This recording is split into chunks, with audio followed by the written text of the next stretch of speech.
I think we can start. Perfect. Letting folks in.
Don't know much about history, don't know much biology, don't know much about a science book, don't know much about the French I took, but I do know that I love you, and I know that if you love me too, what a wonderful world this would be.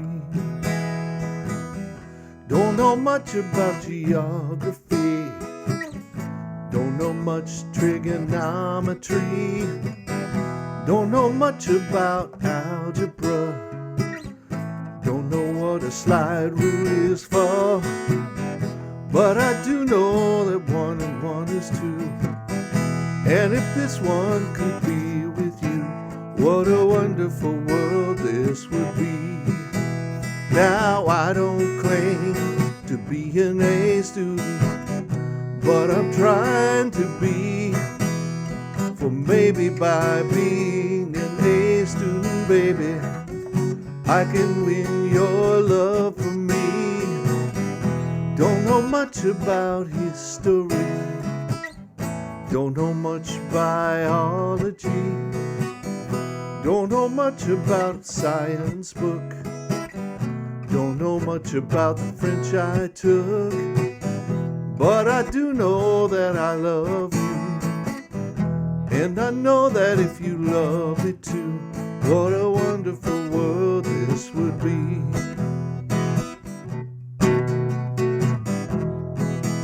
What a wonderful world this would be. would be. What a wonderful world this would be.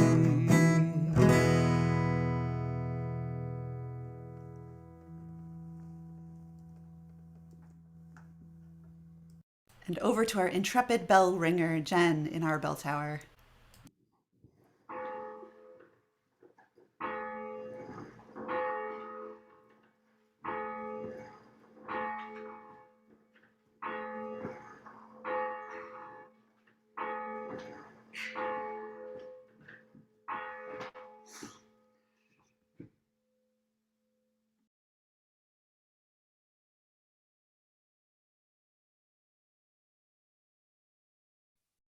Good morning and welcome to our Sunday morning worship service at Theodore Parker Church. My name is Ruth Kahn and I am delighted with this snowfall. One is enough for the season because the birds are so beautiful against the snow, the woodpeckers. I also sit on the Music and Worship Committee, delighted to do so. Because of the snow, our worship leaders are all joining from the safety and warmth of their own homes rather than streaming from the sanctuary. We give thanks for the gifts of technology which allow us to stay connected to one another as a church community.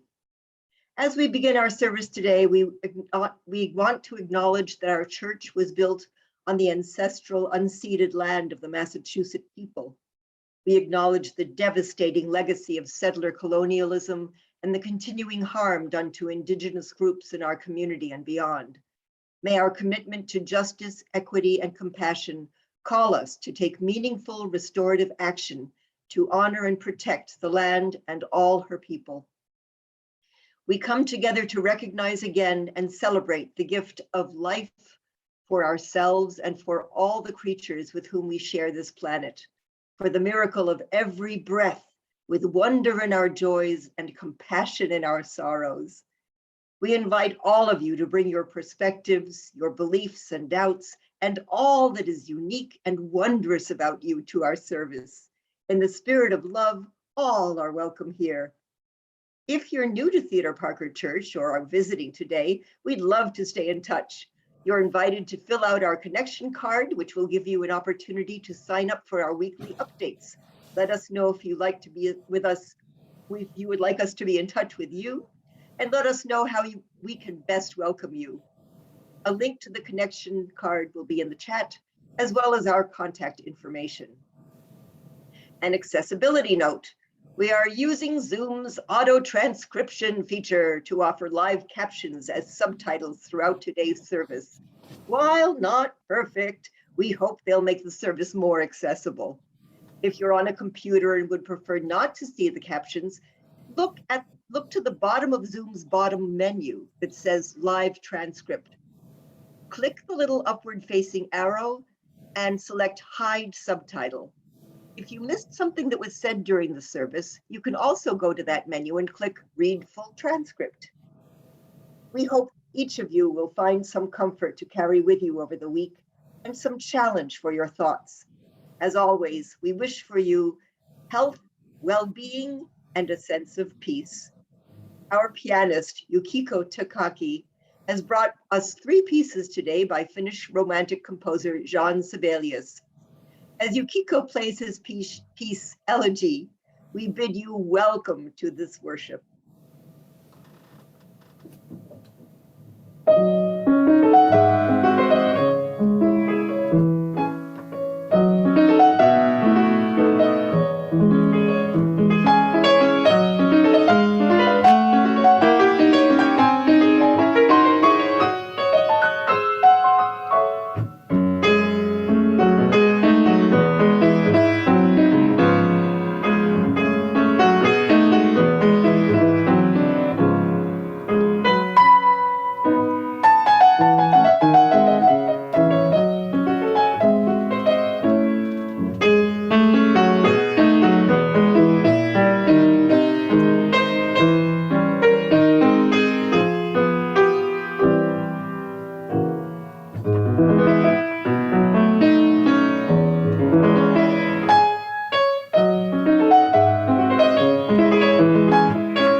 Beautiful. Thank you so much, Yukiko.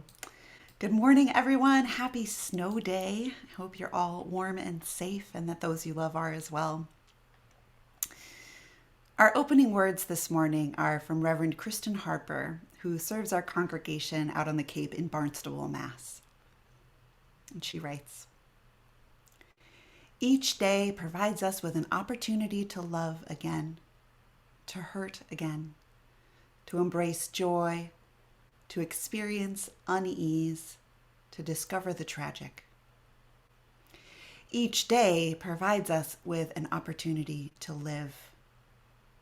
This day is no different, this hour no more unique than the last, except maybe today, maybe now, among friends and fellow journeyers, maybe for the first time, maybe silently, we can share ourselves. Welcome." In gratitude for each day we're given and for whatever it may hold, we sing our opening hymn, For All That Is Our Life. Its lyrics are by Reverend Bruce Findlow, an Australian who discovered Unitarianism during World War II, and then he moved to England for theological studies at Oxford. The music to this hymn was written by Patrick L. Rickey, a contemporary composer from Oakland, California. Let's join Michael now in song, and the words will be on your screen.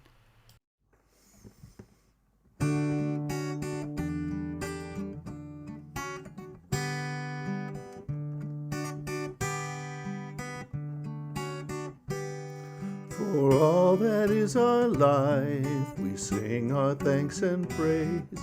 For all life is a gift which we are called to use to build a common good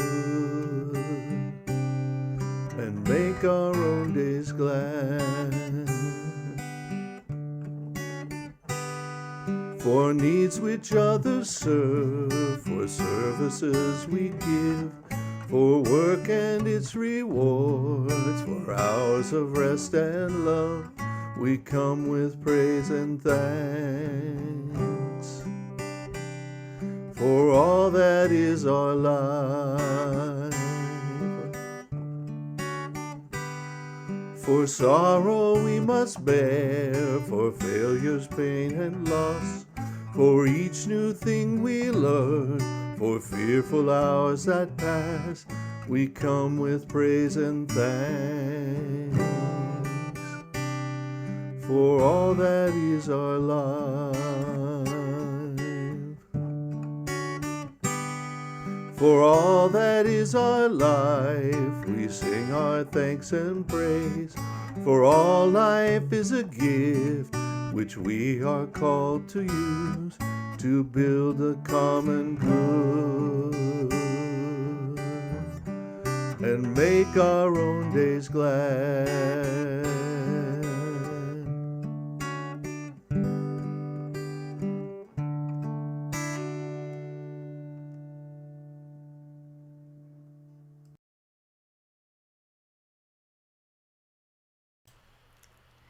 Thank you, Michael. Each week, we light a chalice, the symbol of Unitarian Universalism, and share words of covenant. As I light my chalice here, and you're welcome to light one at home if you have one, or a candle, or just take a slower, deeper breath, we share words of covenant. And Mark and Beth Bauer will lead us in speaking these words, which will be in the chat. We say them first in English and then in Spanish in honor of our sister community in Plazuelas, El Salvador. Love is the spirit of this church, and service is its prayer. This is our grand covenant, to dwell together in peace, to seek the truth in love, and to help one another. El amor es el espíritu de esta iglesia, y el servicio es nuestra oración. Esta es nuestra gran promesa, vivir juntos en paz, buscar la verdad con amor y ayudarnos los unos a los otros. Thank you, Bauer family. I pass it over now to Rose, our coordinator of religious exploration for our Time for All Ages. Great, thank you so much. It's great to be able to be together in this way this morning. I have a very sweet and fun story for you all this morning. It may be familiar. I've shared it. Well, I shared it with our children a number of years ago. I'm not sure if I've shared it in worship before, but it may be familiar either way. It's called The Dot by Peter H. Reynolds. Just one moment. The Dot.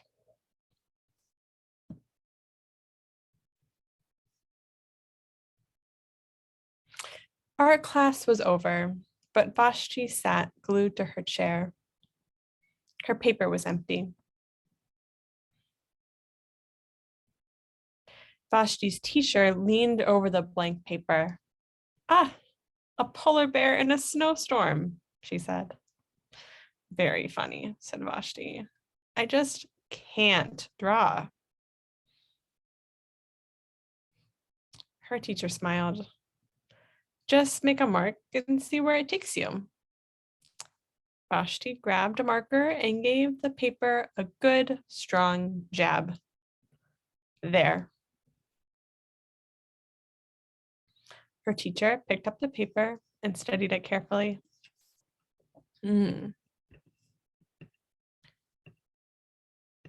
She pushed the paper towards Vashti and quietly said, "Now sign it." Vashti thought for a moment. Well, maybe I can't draw, but I can sign my name. The next week, when Vashti walked into arts class, she was surprised to see what was hanging above her teacher's desk.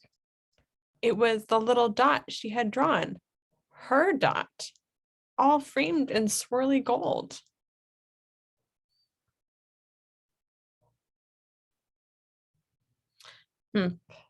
I can make a better dot than that.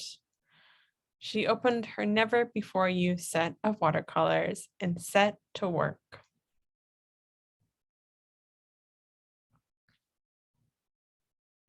Vashti painted and painted. A red dot, a purple dot, a yellow dot, a blue dot. The blue mixed with yellow, she discovered she could make a green dot. Vashti kept experimenting. Lots of little dots in many colors. If I can make little dots, I can make big dots too. Vashti splashed her colors with a bigger brush on a bigger paper to make bigger dots. Vashti even made a dot by not painting a dot.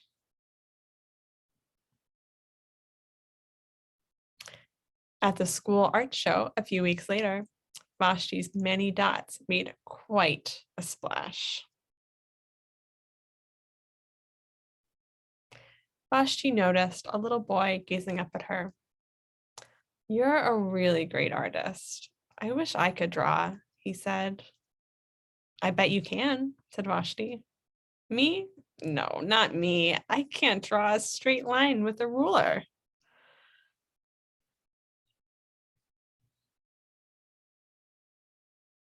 Vashti smiled. She handed the boy a blank sheet of paper. "Show me." The boy's pencil shook as he drew his line. Vashti stared at the boy's squiggle, and then she said, "Please, sign it."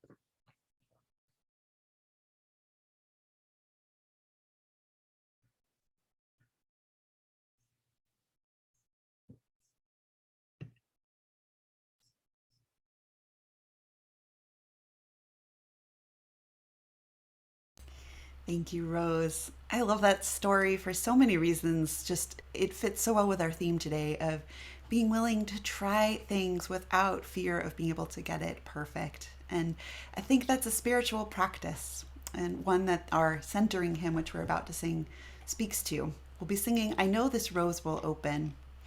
I'm going to share a little bit about it. It was composed by Unitarian Universalist minister Mary Gregolia. And she wrote it when she was in seminary, and she had the assignment to write herself a eulogy, the good words that she'd like to remain behind about her life. For her, the song came as an answer to an invitation to her deepest self, to allow herself to be open to change, to let go of the need to control in the face of uncertainty. As we join Michael in singing, you can hear it today as an invitation to be open to creative possibility and to blossoming in ways you might not have been able to picture. So Michael, take it away.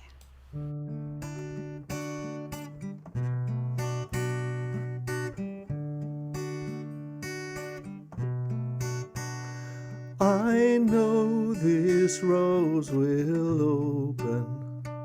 I know my fear will burn away.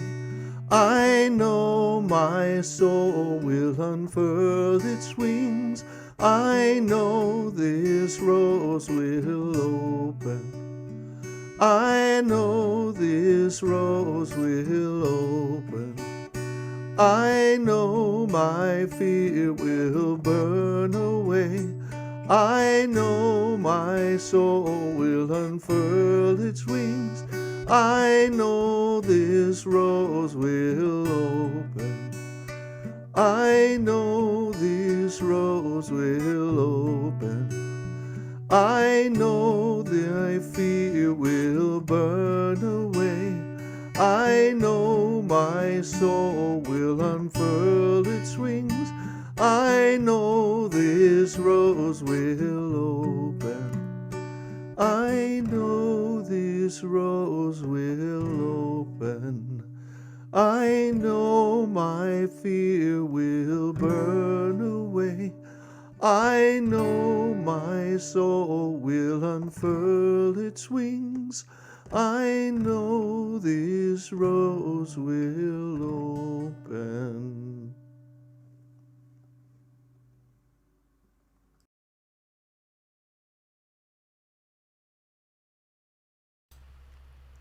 Thank you.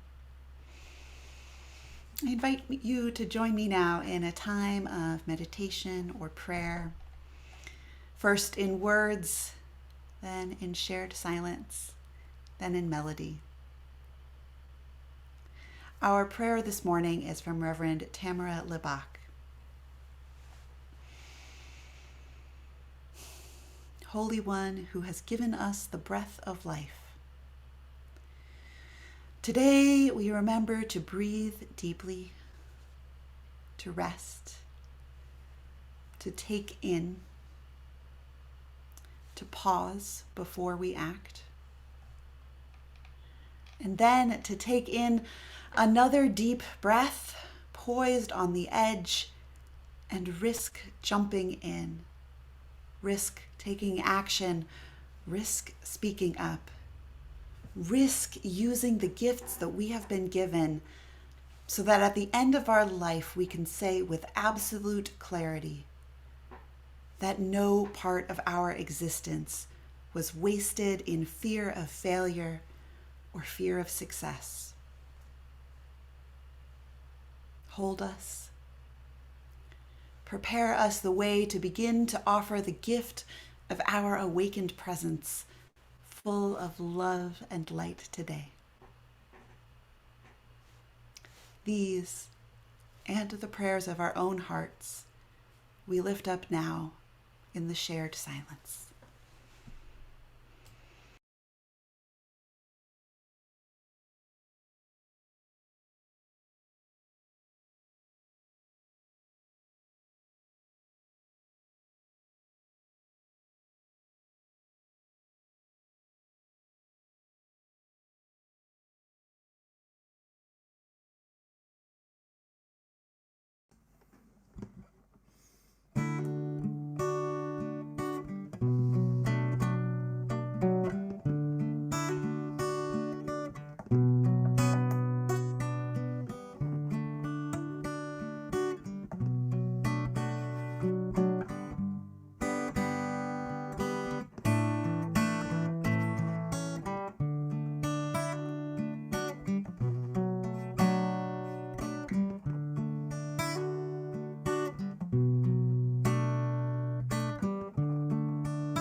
Generosity is a spiritual practice in our Unitarian Universalist congregation.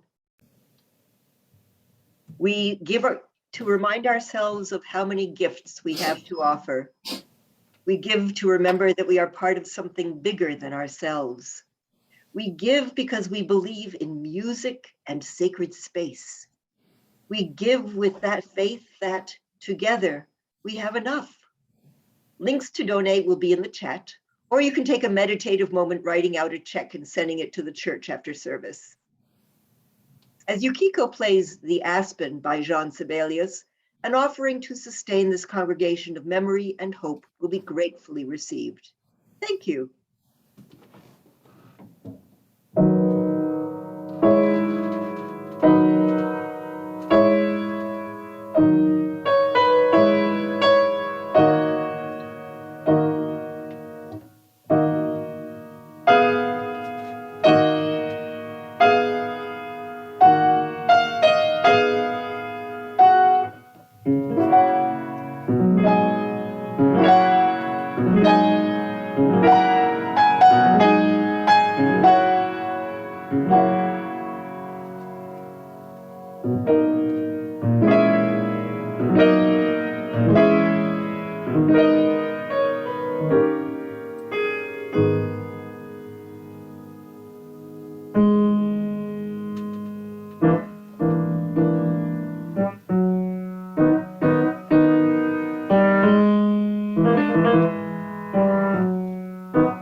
We have a blessing for you this morning by Robin Tanner.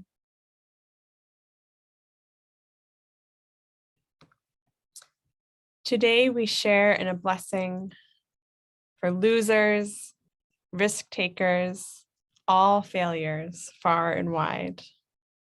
Blessed are they who fall in the mud, who jump with gusto and rip the pants, who skin the elbows and bruise the ego, for they shall know the sweetness of risk.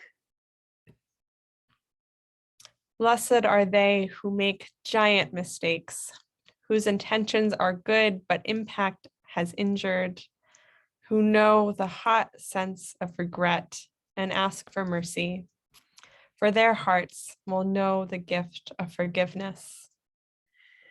Blessed are they who have seen a D or an F or a C or any letter less than perfect, who are painfully familiar with the red pen and the labels as less than, for they know the wisdom in the imperfect.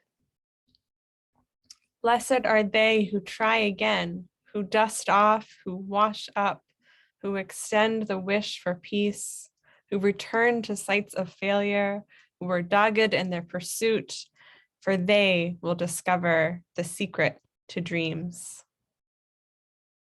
Blessed are they who refuse to listen to naysayers, for their hearts will be houses for hope. Blessed are they who see beyond the surface of another, for they will be able to delight in the gift of compassion. Blessed are they who stop running the race to help the fellow traveler, who pick up the fallen, who stop for injured life, for they shall know the kindness of strangers. Blessed are they who wildly, boldly abandon winning, for they shall know the path of justice.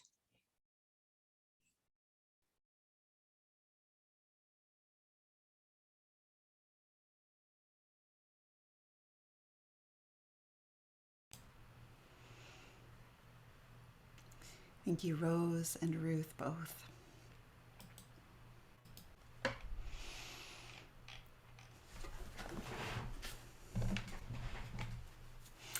I've always loved music. Some of you already know that about me. As a kid and as a teenager, I took all sorts of instrumental lessons: piano, clarinet, guitar, and a truly ill-fated attempt at the oboe. It was bad. Being able to express myself, especially being able to express myself through music with other people, was so important to me. But I didn't want to play, and especially not in public, until I knew it would sound good. So, of course, that meant that I pretty much never played. I just got more and more discouraged about how I wasn't any good at any of those instruments, and I never would be. It didn't help that my closest friends are all incredibly talented musicians, and I found myself asking, who am I to think I can offer anything that good? My passion for creating music stayed strong, but my willingness to create it was being surpassed by a growing resignation. I just can't, I thought. Now I really regret that I didn't stick with the lessons. To that end, I quote comedian B.J. Novak, who said, "Regret is just perfectionism plus time." I asked my ministerial colleagues whether they'd ever experienced this phenomenon, and Reverend Amy Zucker Morgenstern wrote, "Shall I just fax you a few dozen pages from my diary? Here's one example," she said. "One of my best friends got married 5 years ago. The friend who organized the wedding shower, to which I couldn't go, requested that everyone send the couple a recipe. Rather than just send a recipe, I was going to make a work of art out of that blessed thing, illustrated, hand-lettered, with poetic asides about the metaphorical significance of saving vegetable peelings for stock. Long story short, I haven't sent the recipe yet." When I was preparing to have my first job interviews as a teenager, my dad gave me the tip that if an interviewer asks the question, "What's your greatest weakness?" I should respond with the weakness that isn't really a weakness and say, "I'm a perfectionist." I'm coming to see that while perfection is a laudable goal, perfectionism can paralyze us. Let's parse that a little bit. Author and vulnerability scientist Brené Brown writes, "Perfectionism is not the same thing as striving to be your best. Perfectionism is the belief that if we live perfect, look perfect, and act perfect, we can minimize or avoid the pain of blame, judgment, and shame. It's a shield she says. It's a 20-ton shield that we lug around thinking it will protect us, when in fact, she concludes, it's the thing that's preventing us from soaring.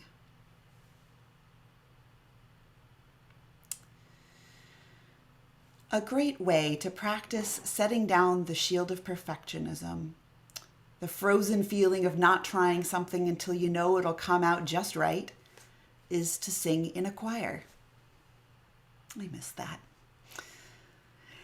My high school choir director, Mrs. Sophia Santerre, changed my whole approach to music when she told our choir, sing your mistakes loudly.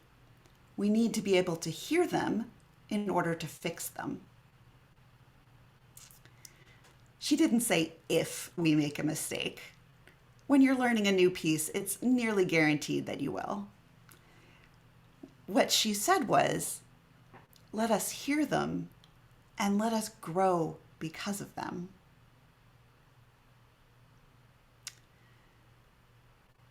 In this month where we're looking at living with intention, how might it be in our lives if we were willing to make our mistakes out loud? How might it be if we were willing to let people see us grow because of them? So I've got you all on gallery view. So show of hands, how many of you have ever sung in a church choir or, did before COVID or did as a kid? Okay, great. Wonderful. A lot of us. Good. Allow me to preach to the choir for a moment. We get the blessing when there's not a global pandemic of practicing this week after week.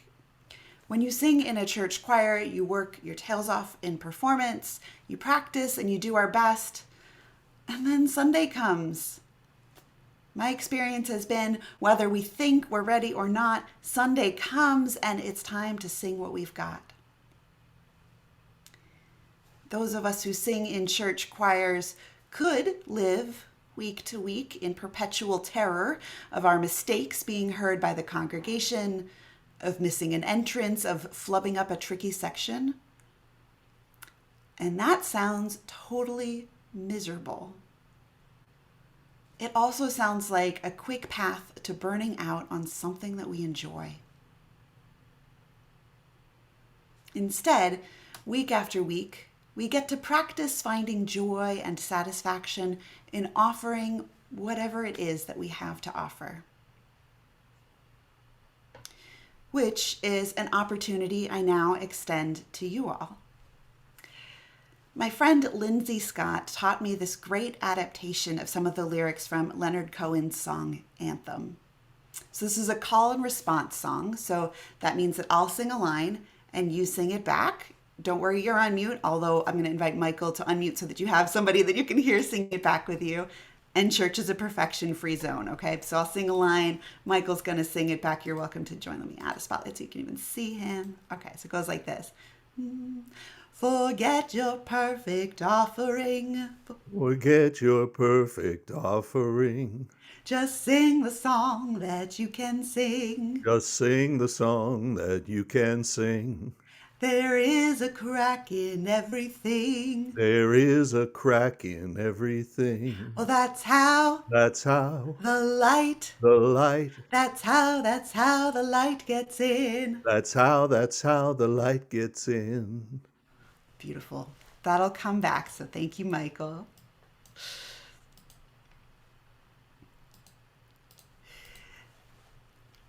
On that subject, the 18th century French philosopher Voltaire wrote that perfect is the enemy of the good.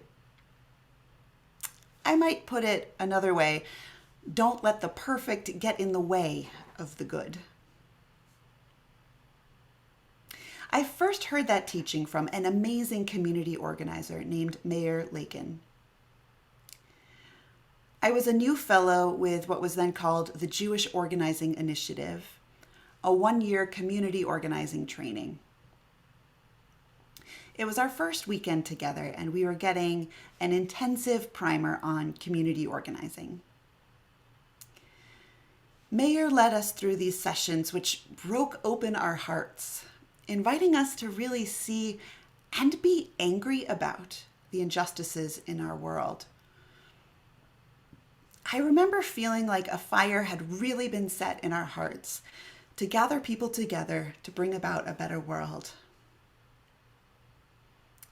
And I also felt so overwhelmed by the scope of how broken our world was and by how much work there still was to do.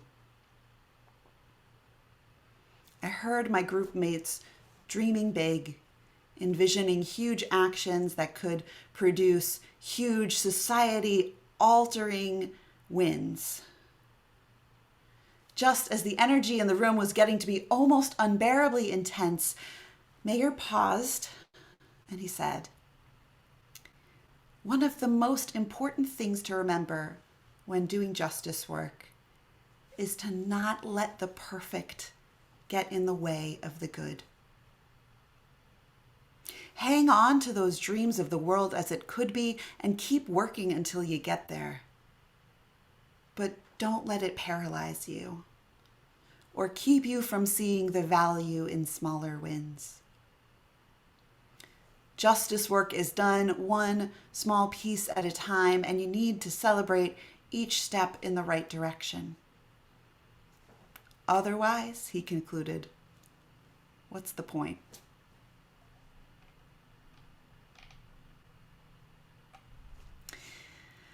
One of my favorite spiritual teachers, Martha Beck, identifies herself as a, quote, recovering perfectionist.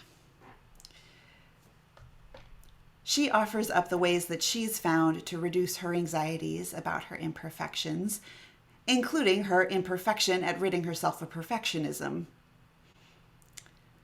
I encourage us all to try doing the following 4 exercises imperfectly. Exercise 1, personify your inner perfectionist. Beck writes, "I've been using the term perfectionist as though it's something you can be. Actually, I think that it's something that people have, like bunions. Separating your innate personality from your perfectionism frees you to confront it rather than get lost in it. To that end, I recommend giving your perfectionism its own name and face. Scribble a picture of it, name it something ridiculous, mine's called Gertrude, and do something insulting to this picture whenever your perfectionist acts up. By just externalizing and rejecting your inner critic, you rob it of its power." Exercise 2, embrace creative hopelessness. Your perfectionism will tell you that it is your ticket to perfection, your one chance at a flawless existence. This may be true for you. If your brand of perfectionism has created a life free of mistakes or shortcomings, by all means, please carry on. But if you're anything like me, perfectionism usually paralyzes you before you begin, stiffens you until you screw up, and sends shame howling through your consciousness, even if you do well. It's time, Beck says, to wake up and smell this dark roasted little truth. Perfectionism never delivers on its promise of perfection. It does not work. Some psychologists use the phrase creative hopelessness to describe the moments that we realize our psychological strategies are useless or counterproductive. Giving up the delusional hope that we can or must be flawless allows us to seek happiness in the only place it can be found, our real, messy, imperfect existence. To arrive at creative hopelessness, Beck encourages us to write down our reason for maintaining our perfectionism. Yours, your own. It might sound something like this. If I try hard enough and I'm very careful and I follow all the rules, everything will go right and everyone will love me and I will feel good all of the time. Now, ask yourself the following question, made famous by our good friend, Dr. Phil. So, how's it working for you? Martha Beck says, the most common response I get when I ask this question, whether I'm addressing myself or a client, is laughter. Releasing our doomed, anxious hope for perfection opens us to the joy available in our actual lives. Exercise 3, do something badly. Our therapists amongst us would probably agree that gradual, safe exposure to whatever makes us anxious can be a powerful way of eliminating anxiety. In order not to be cowed by imperfection, you must not only accept the imperfect by this logic, but seek it. Beck says, I never sit down to write an excellent first draft, or even a good one. Following the author Anne Lamont's advice, I give every first draft the same working title in big capital letters, which I'll paraphrase for the pulpit, terrible, horrible, no good, very bad first draft. My goal is always to create something that readers wouldn't even want to scrape off their shoes. Adopting this objective gives me the permission to do the lousy job I'm likely to do on any initial attempt. It gets me through the excruciating process of going from nothing to something. No matter how odious it may be, turning it into something better is usually less work. And you might even turn it into something good. So the first step to achieving excellence is imperfection. So try this. Choose something that maybe you've always wanted to do. Paint, jog, sew, whatever. Now, set out to do this thing really badly. Your inner perfectionist may erupt in violent protest. Thank her for sharing, then reward yourself for daring to do a terrible job. An even better option is the buddy system. Commit with a friend that you'll both do something really terribly and then praise each other for following through. I will say church breakout rooms are excellent places to find a buddy. If we have the guts to do this, to try something and let it be bad, we'll find that contrary to conventional wisdom, people love us when we're openly imperfect.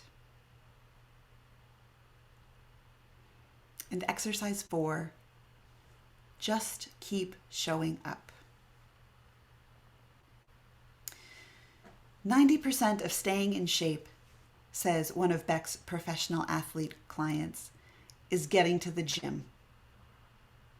She says, I've heard high achieving people say the same thing about pretty much every human enterprise. Successful musicians show up day after day to practice their instruments. Successful business people show up for their customers. Successful activists show up at the committee meetings. Successful writers show up at the blank page. Ask any of them and they will tell you that most days they come nowhere near to perfection. What makes them winners is not instant excellence, but the sheer, simple repetition of showing up. The same is true then of the even more significant task of sustaining human relationships. Consider the people who have most blessed your life. Are they the folks that you remember as perfect, or those who are just simply consistently there for you? You don't have to be perfect for your friends, your children, or your beloved. You just have to show up. Beck concludes, long experience as a profoundly flawed person has taught me this unexpected truth: that welcoming imperfection is the way to accomplish what perfectionism promises, but never delivers. It gives us our best performance and genuine acceptance in the family of human, and by that I mean imperfect, beings.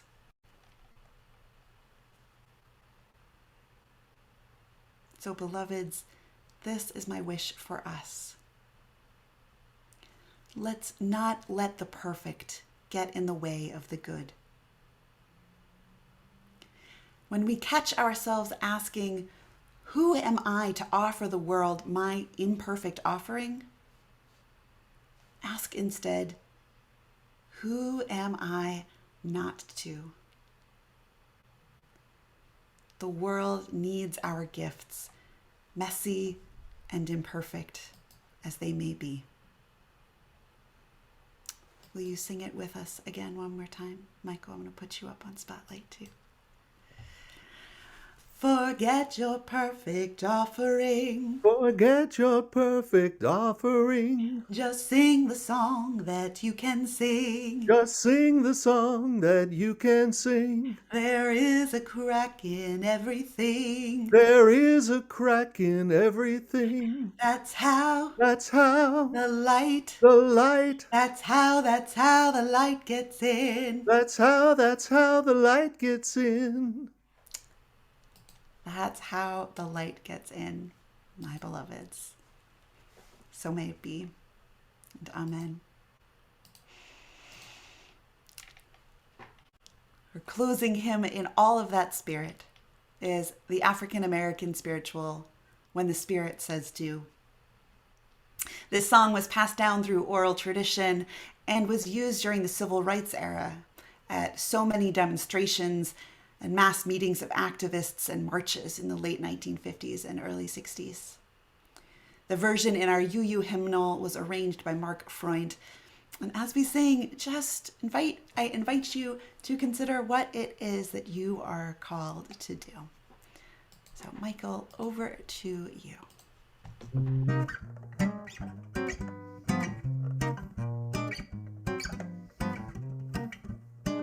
You gotta do when the Spirit says do. You gotta do when the Spirit says do.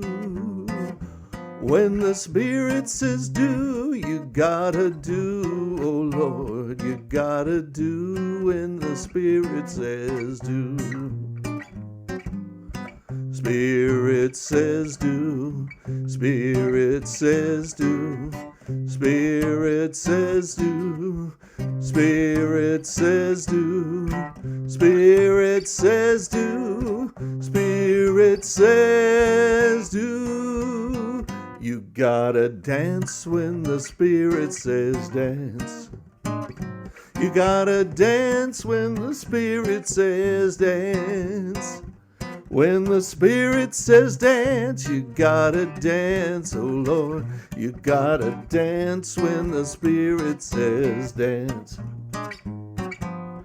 Spirit says dance. Spirit says dance. Spirit says dance. Spirit says dance. Spirit says dance. Spirit says dance. Let's do sing. You gotta sing when the Spirit says sing. You gotta sing when the Spirit says sing. When the Spirit says sing, you gotta sing, oh Lord. You gotta sing when the Spirit says sing. Spirit says sing. Spirit says sing. Spirit says sing. Spirit says sing.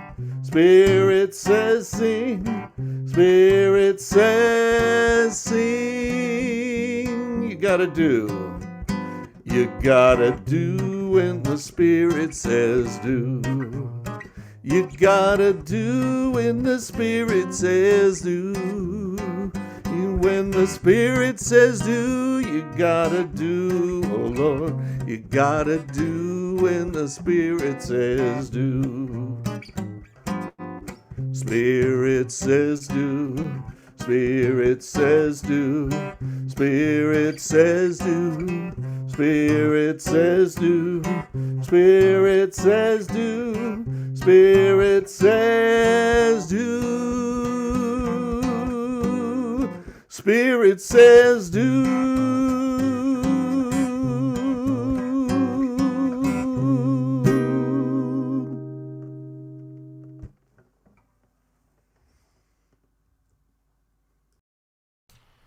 Yes, thank you. After our closing words, which you'll recognize and I hope sing with us, Yukiko will play our postlude, which is The Spruce by Sibelius, and we'll have time in breakout rooms. Here he comes, ready, forget your perfect offering. Forget your perfect offering. Forget your perfect offering. Just sing the song that you can sing. Just sing the song that you can sing. There is a crack in everything. There is a crack in everything. Well, that's how That's how the light. the light. That's how the light gets in. That's how the light gets in. So may it be. Thank you for sharing your gifts with this world. Amen.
Beautiful. Thank you to Yukiko and Michael for the music, to Rose and Ruth for the service leading, to the Bowers for lighting our chalice, and for all of you, and Sarah for being our Zoom usher, and to all of you for being here. I really appreciate your presence. A few very brief announcements before we go into our social time in breakout rooms. There's some good stuff coming up. Let me get back to the right screen here. First, just regarding breakout rooms, Tom Keidel, who's the head of our Music and Worship Committee, sent out a survey in our newsletter and on TPC Talks to kind of get a sense of how breakout rooms are working for folks. we know that for especially this congregation, coffee hour in person was a really special way for people to connect. And we want to do the best we can at offering some kind of social connection until we can have that again. So if you're willing to share your thoughts and opinions on what you'd like after our service as ways to connect, please encourage you to fill that out. Also, due to the snow today, the coming of age group that was going to be happening has been postponed due to snow. So folks who are interested in that should have heard from Rose, but you can always be in touch with her for more questions. There is a transition team meeting at 1 p.m. though on Zoom. So I look forward to seeing some of you on there for that. And next week, our service will be a lay-led service by Richard Smythe. It should be fantastic. And I'm excited about the topic, which should appeal kind of equally to scientists and mystics alike. So I hope you will come and enjoy. It's also the kickoff of the Ticket to Safety campaign to benefit Renewal House. So a wonderful Sunday up ahead. So with that, I wish you a wonderful rest of your day if you're heading off now, or you can stick around for some time to check in breakout rooms. We'll take about 20 minutes this week. If you need to leave sooner than that, you can say bye to your group mates and that's fine. But we want to give a little bit more of a chance for folks to be in conversation. So let me create the breakout rooms in just a moment after